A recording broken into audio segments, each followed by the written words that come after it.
Maganda ang panahon kung saan naninirahan ang mga langgam at tipaklong. Maganda at sariwa ang panahon.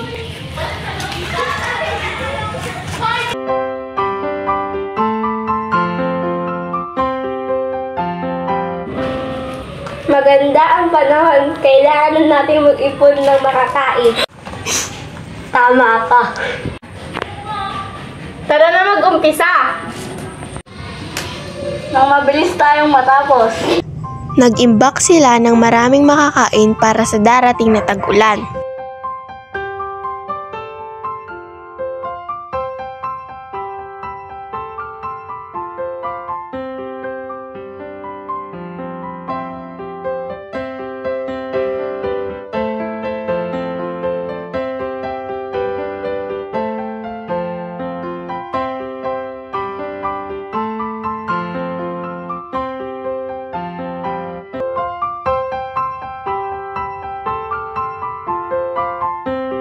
Sasayang lang kayo ng oras at panahon. Pilitin nyo ang magandang panahon.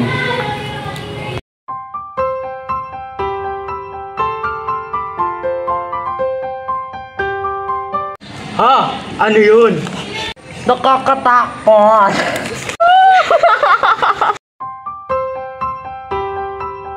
Bakit natatakot sa atin ang tipaklong? Hindi ko alam. Nag-umpisa ng dumilim ang kalangitan at umulan ng paunti-unti hanggang ito'y lumakas.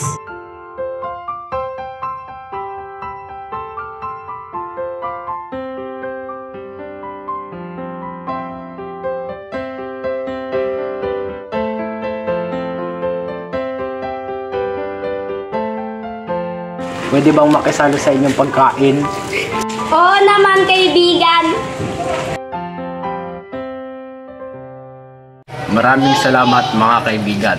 Pasensya na sa aking inasal, patawan. Dapat matuto tayong magsipag para kumuha ng pagkain habang ayos pa ang panahon. Huwag gayahin ang unang inasal ni Tipaklong.